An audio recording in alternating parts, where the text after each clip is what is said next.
has achieved what no other government in Alberta's history has. They've blown a resource boom during the boom. It takes remarkable financial mismanagement to have the highest real per capita resource revenue in decades and still deliver a ballooning multi-billion-dollar deficit. The UCP will end this fiscal year with 6 times the resource revenue Rachel Notley had, but with a larger deficit. And tomorrow the UCP will deliver another multi-billion-dollar deficit.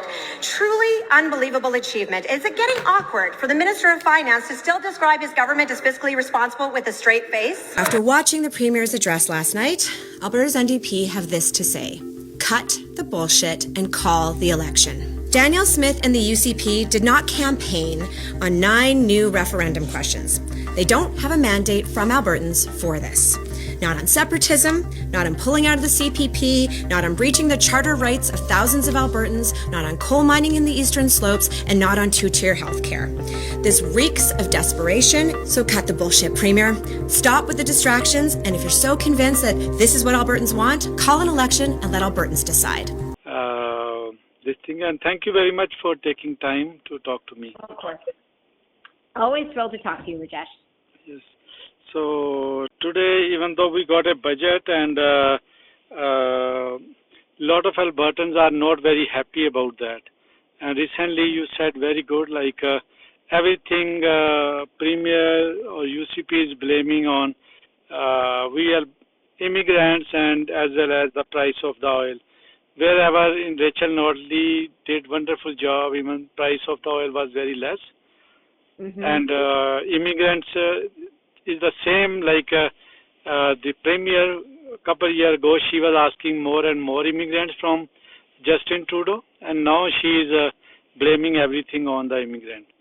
So what would you like to say about today's budget and this scenario? Yes, I think this budget, Rajesh, just shows how far the UCP will go to blame everybody else for their financial mismanagement. I mean, this is a budget, as you pointed out, that it has like a $9.4 billion deficit. That is an incredibly high deficit, especially considering that this government, the UCP, has almost record high resource revenue right now, much higher, 6 times higher than what Rachel Notley had when she was Premier, and yet a larger deficit. And so this goes to show that, like, they are determined to blame anybody and to not take responsibility for their own financial mismanagement, and to blame newcomers to this province when the Premier was, for 2 years, was actively encouraging with the Alberta's Calling campaign, paying people to move here, asking Prime Minister Trudeau at the time to expand the number of people to move to Alberta. She was going, making press statements about how she wanted Alberta's population to double to 10 million people, and then to turn around and blame those people who she invited to our province is really despicable, I have to say, and it is really, it's really emboldening some very negative behavior, and really that is all an effort to avoid taking responsibility. This budget shows that this government is willing to spend so much money, but they deliver so little to Albertans. Yeah, that's right. Actually, I put a poll for some of my listeners and other various groups and asked them, do you think this is really she is going to make changes, whatever Premier has announced, or it's a political gimmick, or it's or third option was you will see once it will be done. So what do you think, is she going to be really make changes in the healthcare system, or it's just a political gimmick only? Well, look, when she talks about investing in healthcare, I mean, this is the same government that has divided up the healthcare system into 4 different ministries and all these things that have cost so much money and created so much confusion.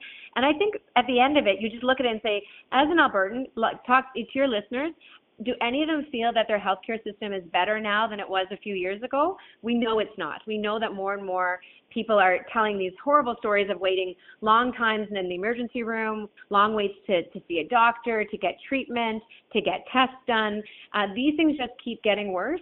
And the government is not taking it seriously. And then to blame it on newcomers to this and immigrants to this province, the Premier can't even provide evidence as to how much money it is costing the healthcare system for newcomers who are here. She didn't even do her homework before she put it out there to Albertans to create anger, to create division, to point to the fingers at somebody else. And at the end of the day, people who come here who are, many of them are working when they come as newcomers, and, they're contributing, and they deserve to have healthcare, and to turn the attention onto them and the blame onto them, when really this is a Premier who has so catastrophically mismanaged our healthcare system and now our economy. No government in leadership should be pointing the fingers at the people they invited to this province.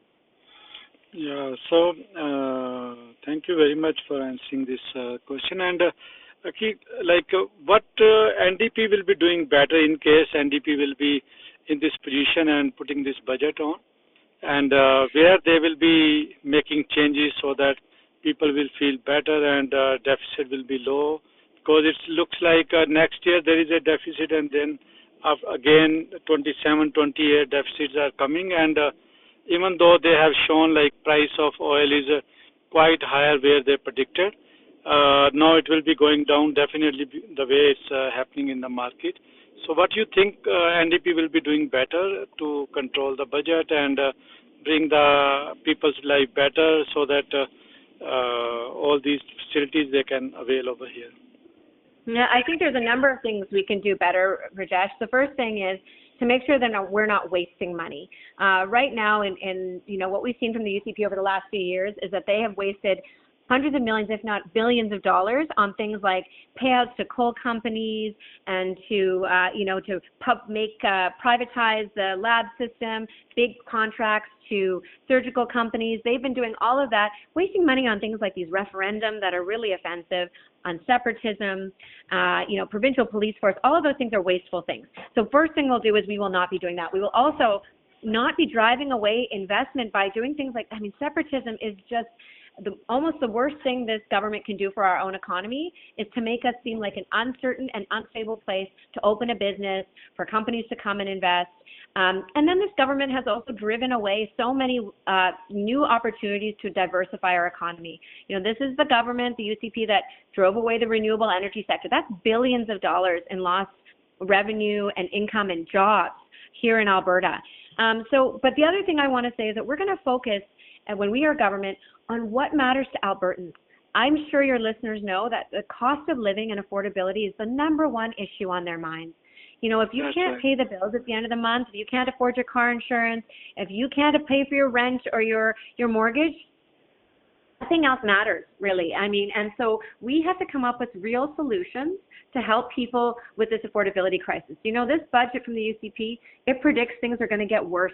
Grocery prices are going to get higher. Car insurance prices are going to get higher. All of these things are going to happen, and they haven't proposed one single thing to make that better for Albertans.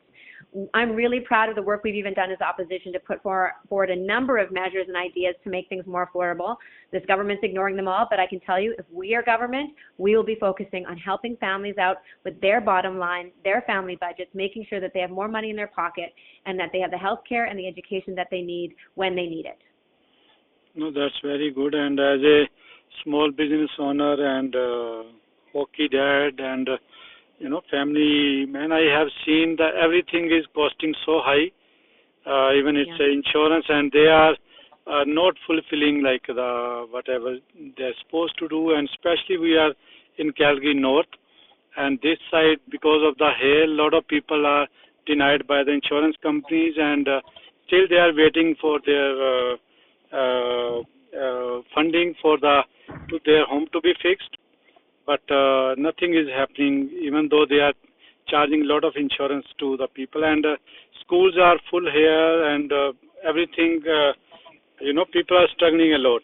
So anything better you think related with the schooling we can do as a NDP, or insurance, we can put anything stop on these things?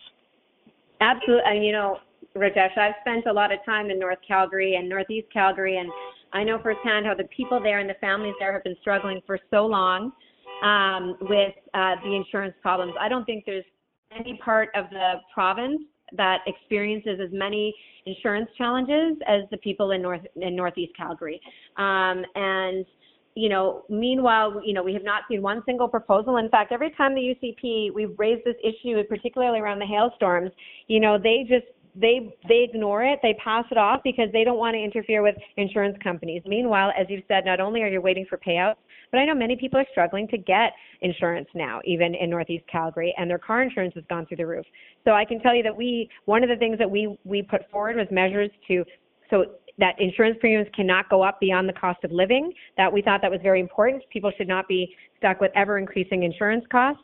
And my goodness, I could talk for a long time about schools. I won't do too much of it, but I will tell you, Rajesh, there's nothing I'm more passionate about than making sure that we have the schools built where the growing communities in Calgary and Edmonton and Airdrie, those communities have been growing long before the population boom ever happened and are in desperate need of schools. The UCP went 3 years only announcing one school being built for Calgary Public School Board.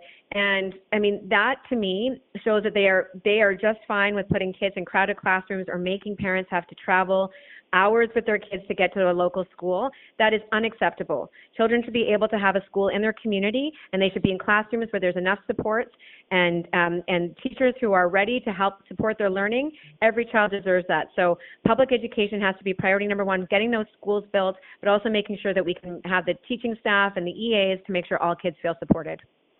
No, thank you very much for sharing this insight. And last question I will ask you, because I know you are very busy over there. So recently, Premier Smith said immigrants in Ontario are getting no support from the Ontario government.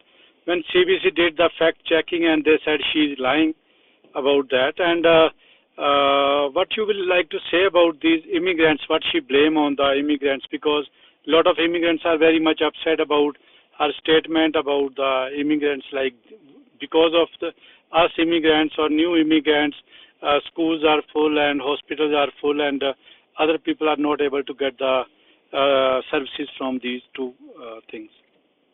Well, first of all, I think it's really unfortunate that the Premier is always or constantly passing around untruthful information. She does this so often that it becomes hard to trust anything she says. And so, yes, she completely mischaracterized what happens in other provinces. But I'll tell you, Rajesh, I am the daughter of immigrants. My family immigrated to Canada and to Alberta from India and from Tanzania, and I know that my family would not have come here if they didn't know that there was an opportunity for healthcare and education. And my father was a small business owner. My mother worked in real estate and in public service. And they were great contributors and continue to be great contributors to our country and our province. And this province has been built on the people who move here and their families. And I am grateful to the newcomers who have come here. I know that they work very hard and they have families, and this is a place where they come because they want to contribute, because they want to be part of the fabric of this province. And I, for one, am very proud to have them here. And any government that's going to blame newcomers especially when they invited these people to come here, we know our economic growth in this province depends upon the people who move here from other countries and from other provinces. We need that, and they were invited here, and then to be treated like this by the Premier and singled out, which I will also acknowledge, drives a lot of hateful rhetoric and conversations out there. I hope that your listeners haven't experienced it, but I know I've experienced it, and that is completely unacceptable from a Premier. And so, to all the newcomers who came here, thank you for being here. We want to set you up to contribute. We know your children deserve to have an education, and you have a right to health care, and you deserve a Premier and a government that is focused on your success and making sure that everybody in our province has a chance to prosper. That's a wonderful message, and thank you very much for giving your time. Before I let you go, do you have anything else you think you want to share to our Sabrang radio listeners? I just want to say, I know some of your listeners might be it's Ramadan Mubarak. There's a lot going on right now. And I just want to say that, Albertans are a very strong and resilient people. And we continue to look out for each other. And I know in communities across Northeast Calgary, you come together to celebrate, to take care of each other, and to celebrate your cultures and traditions. And we are here as the Alberta NDP with Leader Naheed Nenshi right beside you every step of the way. We appreciate all that you contribute to our province.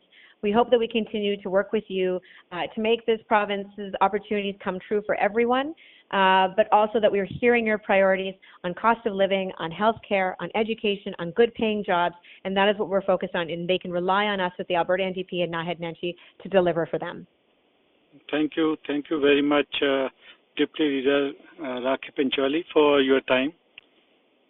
Thank you. Always, Rajesh. I appreciate chatting with you. Thank you. Thanks. Have a wonderful day. Bye, Rajesh. Bye. Bye.